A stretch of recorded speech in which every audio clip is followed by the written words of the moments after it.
Hello बच्चों, Gurukul academy में आपका स्वागत है। मैं संजीव वर्मा, यूपी बोर्ड कक्षा 10 की गणित पढ़ाने वाला हूं। तो क्लास स्टार्ट करते हैं। कक्षा 10 की गणित में जो पहला चैप्टर है वह है वास्तविक संख्याएं। तो चैप्टर शुरू करने से पहले हम इस पार्ट के बेसिक नॉलेज के बारे में जान लेते हैं।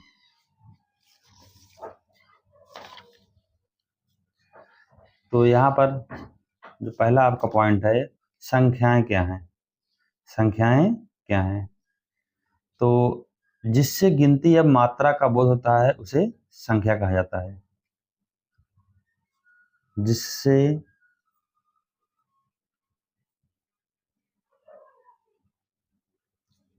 गिनती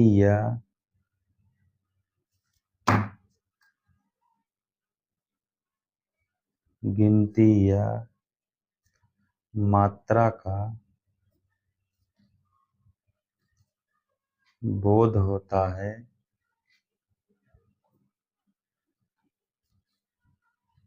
उसे संख्या कहा जाता है।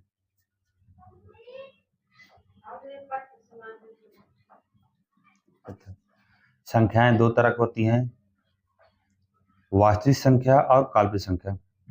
वास्तविक संख्या क्या है? तो परिमेय और अपरिमेय संख्याएं को ही वास्तविक संख्या जाता है। परिमेय व अपरिमेय संख्याएं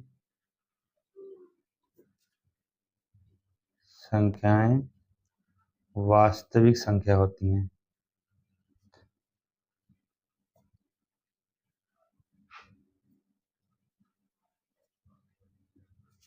ठीक। काल्पनिक संख्या क्या होती है? जिन संख्याओं का वर्ग -1 के बराबर हो उन्हें काल्पनिक संख्या कहा जाता है। जिन संख्या का वर्ग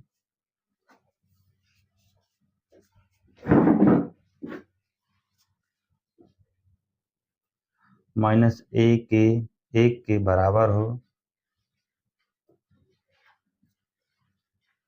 वह संख्या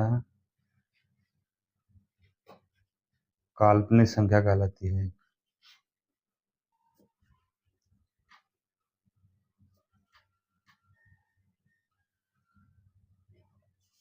जिसे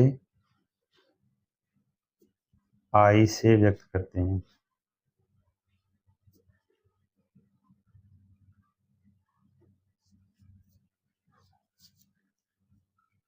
एक उदाहरण देख लेते हैं। उदाहरण है √-16 4i, √-9 = 3i। आगे बढ़ते हैं। वास्तविक संख्याएं दो तरह की होती हैं, एक परिमेय संख्या और एक अपरिमेय संख्या। परिमेय संख्या वे संख्याएं हैं जिन्हें हम p/q में व्यक्त कर सकते हैं। जिन्हें हम p/q में व्यक्त कर सकें, लेकिन q is not equal to 0। अपरिमेय संख्याएं क्या होती हैं? अपरिमेय संख्या वे संख्या होती हैं जिन्हें हम p/q में ना लिख सकें।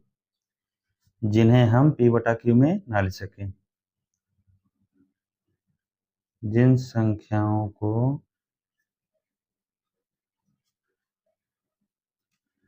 p/q में ना लिख सके। ठीक, आगे बढ़ते हैं। परिमेय संख्याएं दो तरह की होती हैं, पूर्णांक और भिन्न संख्याएं। पूर्णांक संख्या क्या होती हैं? पूर्णांक संख्याएं 0 से स्टार्ट होती हैं, 0, 1, 2, 3, 4, 5 डैश डैश इनफाइनाइट। भिन्न संख्याएं क्या होती हैं? तो भिन्न संख्या होती है -4/2, 3/5, 6/4। ये सभी संख्याएं क्या हैं? भिन्न संख्या हैं। पूर्णांक संख्याएं 3 तरह की होती हैं। धन पूर्णांक, इसके उदाहरण जो हैं 1, 2, 3, 4, 5, 6 डैश डैश इनफाइनाइट। ऋण पूर्णांक में क्या होता है, ऋणात्मक संख्याएं होती हैं, जैसे -1, -2, -3, -4, -5, -6 डैश डैश इनफाइनाइट। ठीक, आगे बढ़ते हैं। शून्य पूर्णांक क्या होते हैं, शून्य पूर्णांक में केवल शून्य आता है। ठीक, चलते हैं टॉपिक्स की तरफ। इस तरह ये आपका बेसिक नॉलेज खत्म होता है। यहाँ पर हम टॉपिक में देखते हैं, जो आपका पहला चैप्टर है प्रश्नावली 1 का ए, इसमें जो पहला क्वेश्चन है, निम्नलिखित संख्याओं को अभाज्य गुणनखंड के रूप में व्यक्त कीजिए। पहला क्वेश्चन है 140, दूसरा 156, तीसरा 3825, चौथा है 5005 और पांचवा है 7429। तो अभाज्य गुणनखंड के रूप में इनको व्यक्त करना है। तो शुरू करते हैं पहला क्वेश्चन। पहला क्वेश्चन है आपका 140। 140 का हम फैक्टर निकाल लेते हैं। 140 का अगर फैक्टर निकालेंगे, 140 को हम फैक्टर करते हैं, 2 से काटेंगे, 2 7 14, फिर 2 से कट जाएगा, 2 3 6, 2 5 10, 5 से काट देते हैं, 5 7 35 और 7 से कटेगा, 7 एकम 7। तो 140 का जो फैक्टर हुआ वो हुआ 2 गुणे 2 गुणे 5 गुणे 7। अब इसको अभाज्य गुणनखंड के रूप में व्यक्त करना है। तो अभाज्य संख्याएं क्या होती हैं, 2 5 7 11 13। तो 2 की पावर हम कैसे इसको कैसे लिख सकते हैं, 2 की पावर 2 गुणे 5 गुणे 7। ठीक, पहला आपका आंसर प्राप्त हो गया। दूसरा क्वेश्चन देखते हैं। दूसरा क्वेश्चन है आपका 156 को अभाज्य गुणनखंड के रूप में व्यक्त करना है। तो इसका फैक्टर करते हैं, 156। तो सबसे पहले इसको 2 से काटते हैं, क्योंकि जो लास्ट संख्या के अंत में अगर 2 होता 2 4 6 8 शून्य होता है तो 2 से कट जाती हैं। तो 2 से काटेंगे, 2 7 14, 2 8 16। अभी 2 से कटेगा क्योंकि लास्ट में सम संख्या है। 2 से कटेंगे, 2 3 6, 2 9 18। अब 2 से नहीं कटेगा क्योंकि ये विषम संख्या है ना। तो 3 से प्रयास करते हैं, 3 एकम 3, 3 त्रिका 9। 3 से कटेगा, 3 एकम 3, 3 त्रिका 9। 13 क्या है, अभाज्य संख्या है। अभाज्य संख्या क्या होती हैं, जो स्वयं से कटती हैं और 1 से। 13 से कट जाएगा, 13 कम 13। तो 156 का जो आपका गुणनखंड हुआ वो हुआ 2 गुणे 2 गुणे 3 गुणे 13। इसको अभाज्य गुणनखंड के रूप में व्यक्त कर सकते हैं, 2 की पावर 2 गुणे 3 गुणे 13। तो तीसरे सवाल देखते हैं। तीसरी सवाल है आपका 3825। तो 3825 का फैक्टर कर लेते हैं, 3825।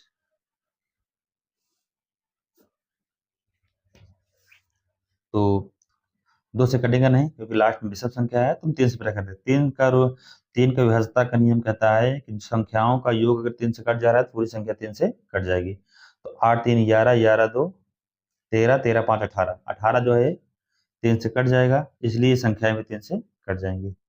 3 से काटते हैं, 3 एकम 3, 3 दूना 6, 3 एकम 3, 3 दूना 6, और इसमें बचता है कि आपका 2 बना 22, 3 सत्ते 21, 3 पच्चे 15। आगे देखते हैं। आप देखो क्या 3 से कटता है, 7 7 5 12, 12 2 14, 14 1 15। 15 3 से कट जाएगा तो ये भी संख्या 3 से कट जाएगी। 3 चौ 12, 3 दूना 6, 3 पच्चे 15। आगे प्रेस करते हैं, क्या 3 से अभी कटेगी, 4 2 6 6 5 11, 11 3 से नहीं कटेगा। तो आगे करते हैं, 5 से काटते हैं। 5 8 40, 5 25, लास्ट में 5 है तो 5 फिर से कट जाएगी। 5 कम 5, 5 7 35। 17 अभाज्य संख्या है, 17 से कट जाएगा, 17 कम 17। तो 3825 का जो आपका गुणनखंड निकला वो है 3 गुणे 3 गुणे 5 गुणे 5 गुणे 17। इसको अभाज्य गुणनखंड के रूप में लिखना है, 3 की पावर 2 गुणे 5 की पावर 2 गुणे 17। तो नेक्स्ट सवाल चलते हैं। चौथी सवाल है आपकी 5005 को अभाज्य गुणनखंड के रूप में व्यक्त करना है। तो इसका हम क्या कर लेते हैं, फैक्टर निकाल लेते हैं 5005 का। सबसे पहले इसको हम काटते हैं 5 से, तो 5 कम 5 0 0, 5 कम 5। 6 से कटेगा नहीं, क्योंकि 6 से कटने के लिए आपको 2 और 3 से दोनों संख्या से कटना आवश्यक है। तो इसको 7 से प्रयास करते हैं। 7 7 कम 7, 7 चौक 28, 7 तिरिक 21। आगे बढ़ते हैं। 11 से कटेगा, 11 कम 11, 11 3 33। 13 अभाज्य संख्या है, 13 से कट जाएगा। तो 5500 का जो फैक्टर हुआ वो है 5 गुणे 7 गुणे 11 गुणे 13। ठीक, सभी संख्याएं अभाज्य संख्या है, इसलिए इसको ऐसे ही रहने देना होगा। 5वीं सवाल आपकी है। 5वीं सवाल आपकी है 7429।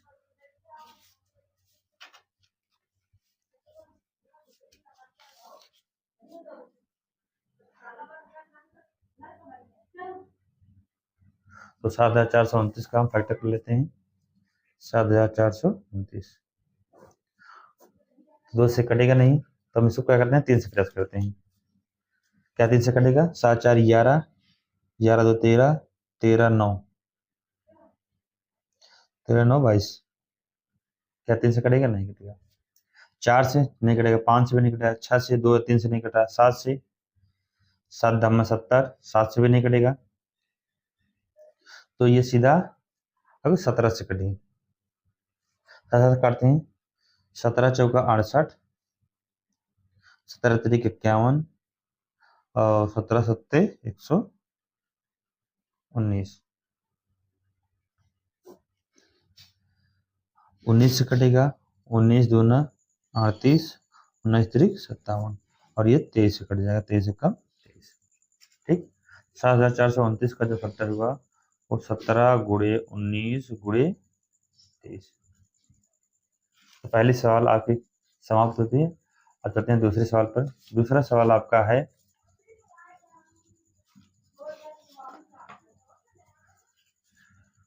पूर्णांकों के निम्नलिखित युग्मों की एचसीएफ और एलसीएम ज्ञात कीजिए तथा उत्तर की जांच कीजिए।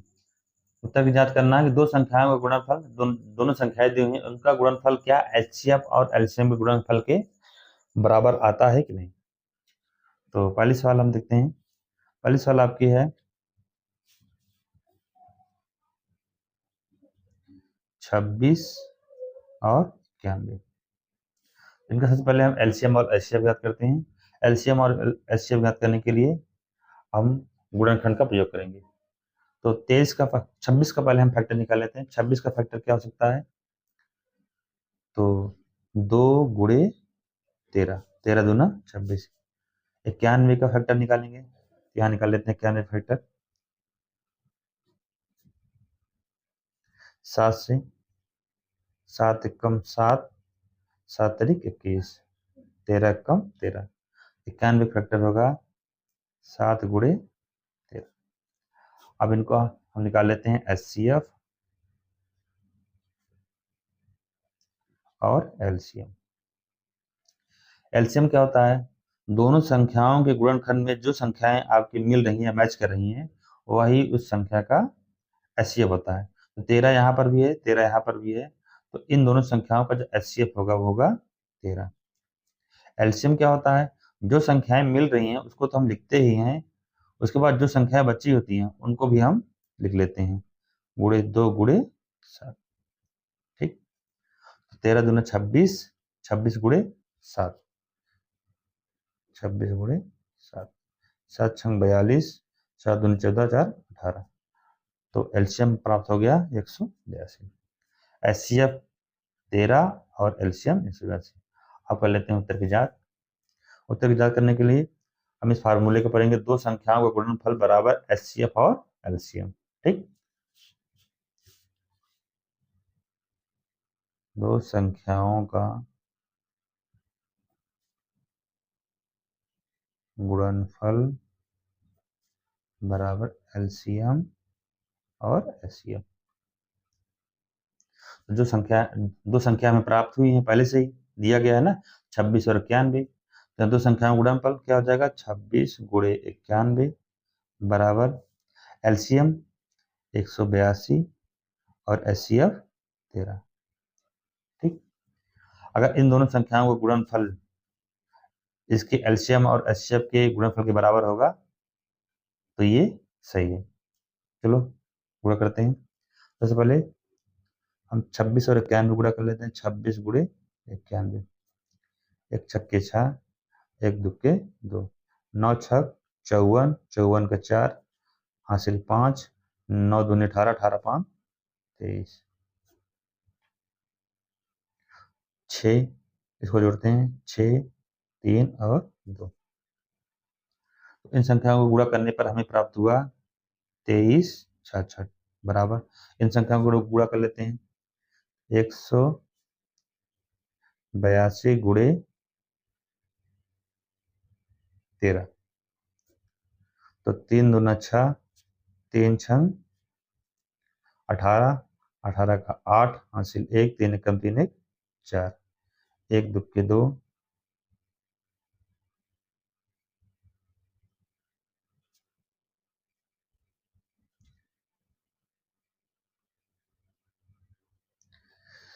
फिर शुरू करते हैं। 182 गुणे 13, 3 दूना 6, 3 8 24 हासिल 2, 3 एकम 3, 3 2 5, एक दुक्के 2, एक अट्ठे 8, एक एकम 1, 6, 4 2 6, 8 5 13 और ये इन संख्या गुणा करने पर हमें प्राप्त हुआ 23 66। दो संख्याओं का गुणनफल उनके लासा और मासा के बराबर है। ठीक, अगले सवाल देखते हैं। दूसरी सवाल जो है इसमें है 510 और 92। 510 और 92, तो सबसे पहले हम 510 का फैक्टर कर लेते हैं।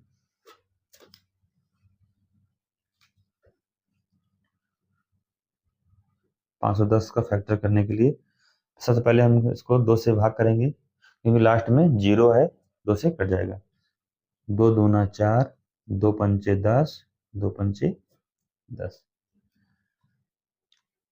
5 5 10, 10 2 12, 12 जोड़ने पर 12 पर आता, तो 12 जो है 3 से कट जाएगी, इसलिए पूरी संख्याएं 3 से कट जाएंगे। 3 8 24, 3 5 15। आगे बढ़ते हैं। अब ये 3 से नहीं कटेगी, ये 5 से कटेंगे। 5 कम 5, 5 सत्ते 35 से 17, आवाज संख्या 17 से डायरेक्ट कट जाएगा। तो 510 का जो आपका गुणनखंड निकला वो निकला 2 गुणे 3 गुणे 5 गुणे 17। अब 92 का फैक्टर हम कर लेते हैं। 92 फैक्टर होगा आपका 2, 2 चौके 8, 2 छंग 12, फिर 2 से काटेंगे, 2 दूना 4, 2 तियां 6, फिर 23 आवाज संख्या 23 से डायरेक्ट कट जाएंगे। तो इसका 92 का जो फैक्टर हुआ वो हुआ 2 गुणे 2 गुणे 23। अब इन दोनों संख्याओं का हम क्या प्राप्त कर लेते हैं, एचसीएफ और एलसीएम। एचसीएफ क्या होता है, जो संख्याएं दोनों में मिल रही हो वही संख्या उस संख्या का क्या हो जाता है, ऐसे होता है। दो इसमें भी है, दो इसमें भी है, ये संख्या दोनों में मिल रही है, जैसे 2 हो जाएगा। और कोई भी संख्या नहीं मिल रही है तो इन दोनों संख्याओं का 510 और 92 का जो एलसीएम होगा वो 2 होगा। एलसीएम क्या होता है, जो संख्याएं दोनों मैच करें उसको तो लिखेंगे ही, उसके बाद जो अन्य संख्या है उनको भी हम लिख लेंगे। तो 2 बच रहा है, 2 लिख देंगे, 3 है तो 3 लिख देंगे, 5 है, फिर 23 है और फिर 17 है। ठीक, इस संख्या को गुणा कर लेते हैं। 2 दूना 4, 4 तिया 12, 12 पंचे 60, 60 गुणे 23 गुणे 17, तो 17 छक्का 102, क्या हो जाएगा 1020 गुणे 23। ठीक, आगे बढ़ते हैं। तो 1020 में हम 23 से गुणा कर लेते हैं, 1020 गुणे 23, 3 शून्य शून्य, 3 दूना 6, 3 शून्य शून्य, 3 एकम 3, 2 शून्य शून्य, 2 दूना 4, 2 शून्य शून्य, 2 एकम 2, जोड़ते हैं 0 6 4 3 2। तो इसका जो एलसीएम प्राप्त हुआ वो 23,460, 23,460, एचसीएफ 2, एलसीएम 23,460। अब हम यहाँ पर उत्तर की जांच कर लेते हैं। उत्तर की जांच करने के लिए करना है, दो संख्याओं का जो गुणनफल है वो एलसीएम और एचसीएफ के बराबर होगा। दो संख्याओं का गुणनफल एचसीएफ और एलसीएम के बराबर होगा। दो संख्या क्या है आपकी, 510 और 92। एचसीएफ क्या था 2, एलसीएम क्या है 23,460। सबसे पहले संख्या गुणा कर लेते हैं। 2 शून्य शून्य, 2 छंग 12, 2 चौक 8 एक 9, 2 तिहाई 6, 2 दूना 4। तो प्राप्त हुआ हमें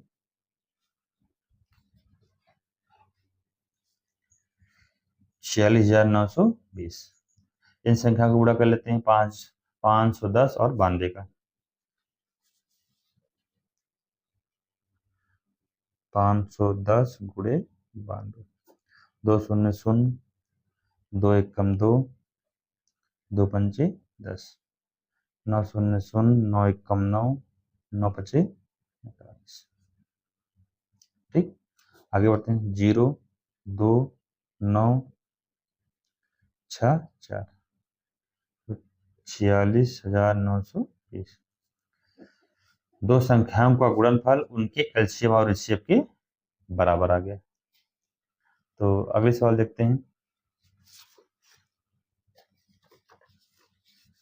अगली सवाल आपकी है तीसरी सवाल।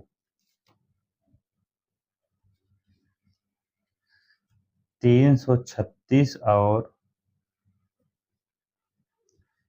54,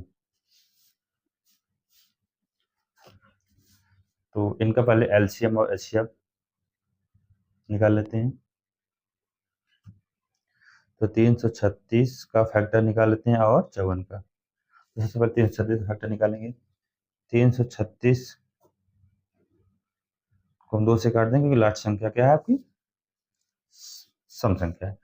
2 एकम 2, 2 छंग 12, 2 छंग 12। ठीक,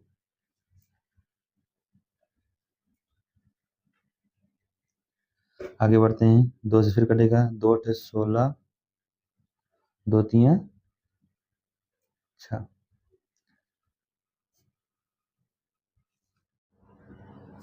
अब 83 अभाज्य संख्या है, ये किसी से नहीं कटेंगी, तो इसको हम क्या करते थे 83 से भागा, 83 कम 83।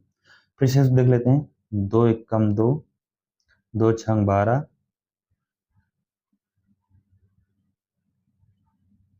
यहाँ पर गलत हो गया है, इसको फिर से देखते हैं। ठीक, 336 को हम 2 से काटेंगे। 2 एकम 2, 2 छंग 12, 2 8 16, फिर 2 से काटेंगे, 2 8 16, 2 चौके 8, फिर 2 से कटेगा, 2 चौके 8, 2 दूना 4, फिर से 2 से कटेगा, 2 दूना 4, 2 कम 2, 3 से कटेगा, 3 से 21, 7 से 1। ठीक, तो 3 से 36 का जो फैक्टर हुआ वो हुआ 2 गुणे 2 गुणे 2 गुणे 2 गुणे 3 गुणे 7, 1 2 3 4, 1 2 3 4 3 7। ठीक, 54 का फैक्टर कर लेते हैं। 54 का फैक्टर क्या होगा आपका, 2 से काटेंगे, 2 दूना 4, 2 7 14, फिर 2 से, 2 1 कम 2, 2 से नहीं कटेगा, 3 से कटेगा, 3 9 27, फिर 3 से काटेंगे, 3 3 9, 3 से 1, तो इसका फैक्टर हुआ 2 गुणे 3 गुणे 3 गुणे 3। इनका हम एलसीएम और एचसीएफ निकाल देते हैं, एचसीएफ और एलसीएम। एचसीएफ क्या होता है, जो संख्याएं दोनों में मैच करेंगी वो एचसीएफ होगा। तो यहाँ 2 मिल रहा है, ठीक, और यहाँ पर ये 3 मिल रहा है, तो हो जाएगा 2 गुणे 3 बराबर 6। एलसीएम क्या होगा, दो संख्याएं जो मिल रही उनको लिखेंगे ही, जो संख्या नहीं, जो संख्या उसके बाद भी हैं उनको भी लिखेंगे, तो हो जाएगा 2, ये संख्या 2 गुणे 2 गुणे 2, 2 गुणे 2 गुणे 2, उसके बाद 3 गुणे 3 गुणे 7। ठीक, तो फिर से एक बार मैच करा लेते हैं, 2 ये 3, 1 2 3 1 2 3, 3 और 3 और 7। ठीक, गुणा कर देते हैं, 2 3 6, 6 दूनी 12, 12 दूनी 24, 24 दूनी 48, 48 गुणे 2 3 त्रिक 9, 9 7 63। ठीक, इन्हें गुणा कर लेते हैं, 48 गुणे 63, 3 8 24, 3 चौ 12 2 14, 6 8 48 का 8 हासिल 4, 6 चौको 24 4 28। ठीक, 4 8 4 12, 8 1 9 9 1 10, 3 प्राप्त हो गया 3024। अब उत्तर की जांच कर लेते हैं, दो संख्याओं का गुणनफल बराबर एचसीएफ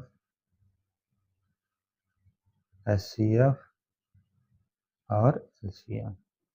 ठीक, तो संख्या क्या है आपकी, 336 गुणे 54 बराबर 3024 गुणे 6।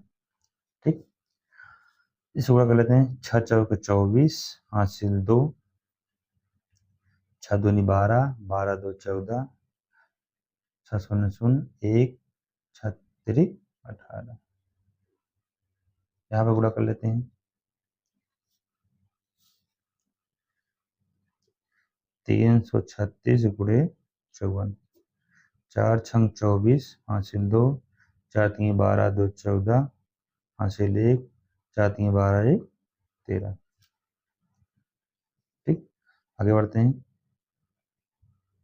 5 छंग 30, 5 3 15, 15 3 18, 5 3 15, 15 1 16।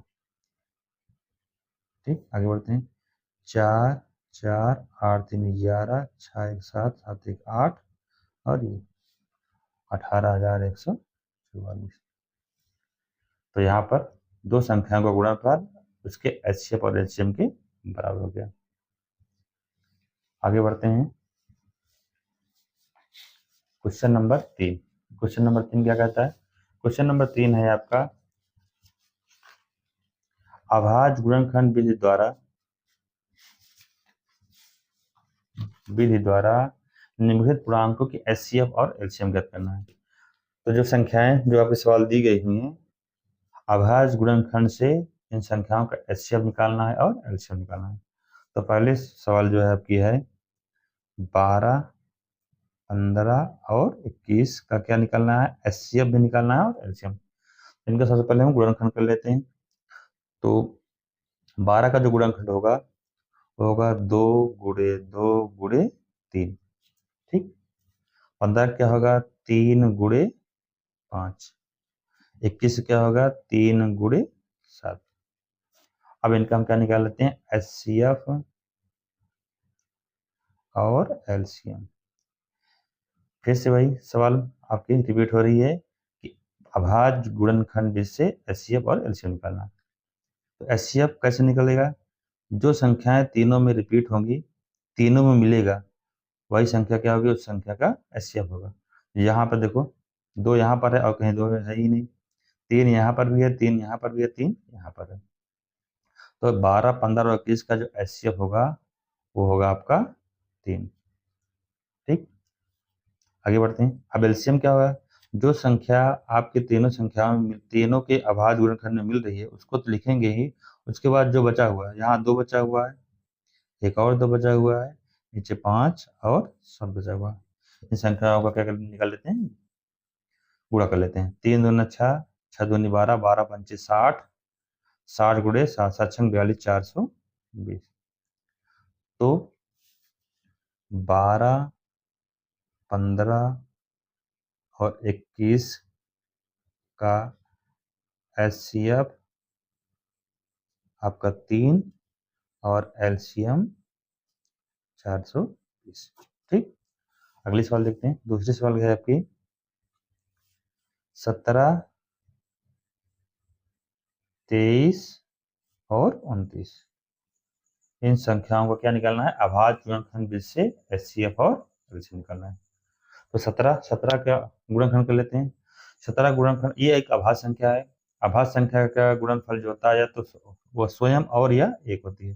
तो 17 का जो गुणनफल होगा 1 गुणे 17 होगा। 23 भी अभाज्य संख्या है, तो 23 का भी गुणनखंड का 1 गुणे 23। 29 भी अभाज्य संख्या है, तो इसका भी गुणनखंड 1 गुणे 23, 1 गुणे 29, ठीक। इनका हम निकाल लेते हैं एचसीएफ और एलसीएम, ठीक। एचसीएफ क्या होता है, जो तीनों संख्याओं के गुणनखंड में जो संख्या मिलेगी वही उस संख्या का एचसीएफ होगा। यहाँ तीनों संख्या में एक ही मिल रहा है, तो ये इन तीनों संख्याओं का मासा क्या होगा। एलसीएम क्या होगा, जो मिल रहा है उसको लिखेंगे ही, अन्य संख्याओं को भी हम लिख लेते हैं। 23 गुणे 29, ठीक। तो इन संख्या गुणनखंड कर लेते हैं, गुणा कर लेते हैं। तो होगा 17 गुणे 23, 3 सत्ते 21, 3 एकम 3 और 2 5, 2 से 14, 2 कम 2 1, हो जाएगा 1, 5 4 9 और 3, और 29 से गुणा कर देंगे इसमें। 9 एकम 9, 9 9 81, हासिल 8, 9 3 27, 27 8 35, 2 से गुणा 2 एकम 2, 2 9 18 का 8, हासिल 1, 2 3 6 1 7। तो यहाँ हो जाएगा 9 3 8 5 13, 8 3 11 12, तो 7 3 10 11, ठीक। 11,333, 11,339, ठीक। तो 17, 23 और 29 का मासा जो होगा 1 होगा और उनका लासा क्या होगा 11,339। तीसरी सवाल देखते हैं। तीसरी सवाल आपकी है 8 9 और 25। 8 और 9 25 का हम गुणनखंड, अभाज्य गुणनखंड जिससे लासा और मासा ज्ञात करेंगे। 8 9 और 25, ठीक। 8 का गुणनखंड क्या होगा, 2 गुणे 2 गुणे 2, 9 का 3 गुणे 3, 25 का क्या होगा 5 गुणे 5, ठीक। इनका क्या निकाल लेते हैं, एचसीएफ और एलसीएम। एचसीएफ क्या होता है, जो तीनों संख्याओं के गुणनखंड में हमें प्राप्त होगा। तो कोई संख्या ऐसी प्राप्त ही नहीं हो, मिल ही नहीं रही है, तो सभी संख्याओं में 1 का गुणनखंड तो होता ही है, ठीक। इन संख्याओं का एलसीएम क्या हो जाएगा, 1 हो जाएगा। एलसीएम क्या होगा, इन संख्याओं जो मिले उसको लिखेंगे और अन्य संख्या जो बची उनको भी लिखेंगे। तो 2 गुणे 2 गुणे 2, 3 गुणे 3 और 5 गुणे 5। इन्हें गुणा कर लेते हैं। 2 दूना 4, 4 दूना 8, 8 3 24, 24 3 72, 72 गुणे 5 25। इन्हें गुणा कर लेते हैं। 72 गुणे 25, ठीक, 72 गुणे 25। 5 दूना 10, 5 सत्ते 35, 36। आगे बढ़ते हैं। 3 2 दूना 4, 2 7 14, 0 6 4 10, 7 3 7 1 8 और 1800। 8 9 और 25 का मासा जो निकला 1 और उसका जो एलसीएम निकला 18। चलते हैं नेक्स्ट क्वेश्चन पर। नेक्स्ट क्वेश्चन है आपका, यदि एचसीएफ 306 और 657 का 9 दिया है तो एलसीएम ज्ञात कीजिए। यदि दो संख्याएं दी गई हों और एलसीएम और एचसीएफ में से कोई एक प्राप्त हो हमें, तो हम फार्मूले का प्रयोग कर देते हैं। फार्मूला है दो संख्याओं का गुणनफल बराबर एलसीएम और एचसीएफ। फार्मूला क्या है, दो संख्याओं का गुणनफल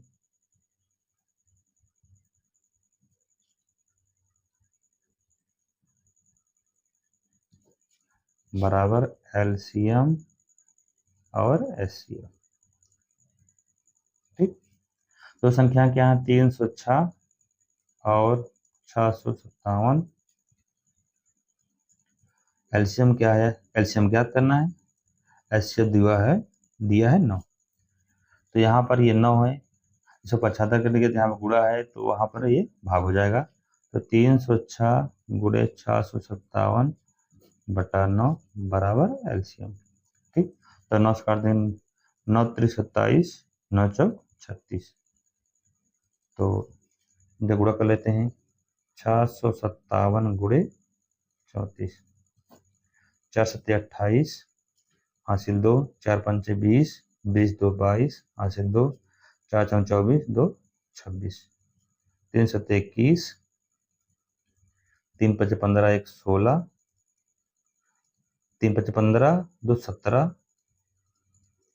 3 संग 18, 18 1 19, ठीक। 8 2 1 3, 7 6 13, 9 2 1 12 और ये 22, 22,338। तो एलसीएम प्राप्त हुआ हमें 22,338। अगले सवाल देखते हैं।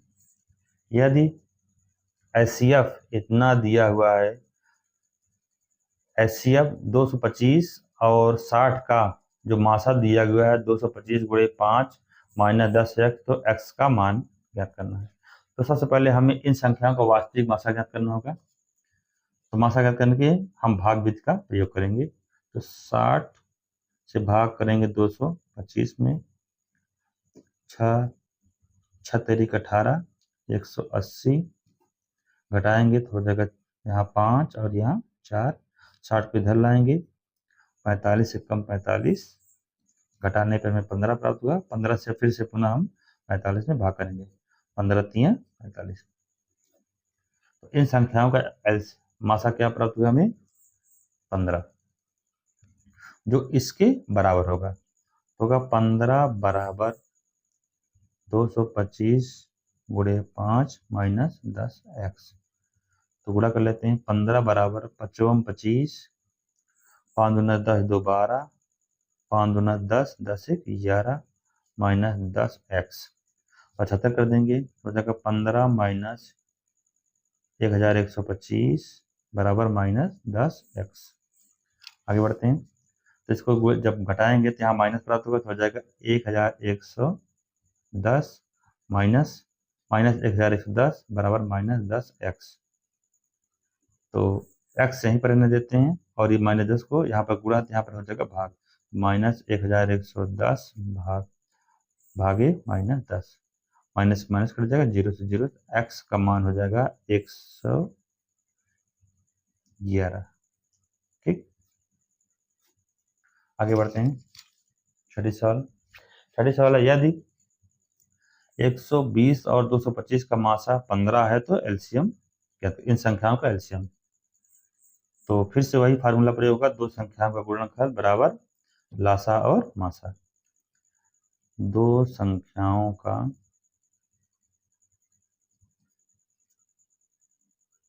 गुणनफल बराबर एलसीएम और एचसीएफ। ठीक, दो संख्याएं क्या हैं, 120 और 225। एलसीएम हमें ज्ञात करना है, तो एलसीएम को ऐसे ही लिख देते हैं, और एचसीएफ क्या है हमारा 15। अब 15 को हम 75 करेंगे, यहाँ पर गुणा है तो 75 करने पर यहाँ पर हो जाएगा भाग, तो हो जाएगा 120 गुणे 225 भागे 15 बराबर एलसीएम। आगे बढ़ते हैं, 15 से कर जाए, 15 अट्ठे 120 हो जाएगा 225 गुणे 8 बराबर एलसीएम। गुणा करते हैं, 8 पंचे 40, हासिल 4, 8 दूनी 16, 16 4 20, हासिल 2, 8 दूनी 16, 16 2 18। एलसीएम हमें प्राप्त हुआ एल 1800। नेक्स्ट क्वेश्चन चलते हैं। नेक्स्ट क्वेश्चन है हमारा, नीचे दी गई आकृति में x तथा y का मान ज्ञात करिए।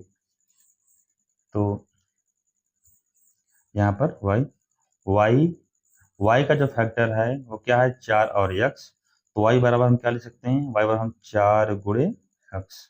ठीक, आगे यहाँ पर देखते हैं, x का जो फैक्टर है 3 गुणे 7, x बराबर क्या हो सकता है 3 गुणे 7, x बराबर हो जाएगा 21।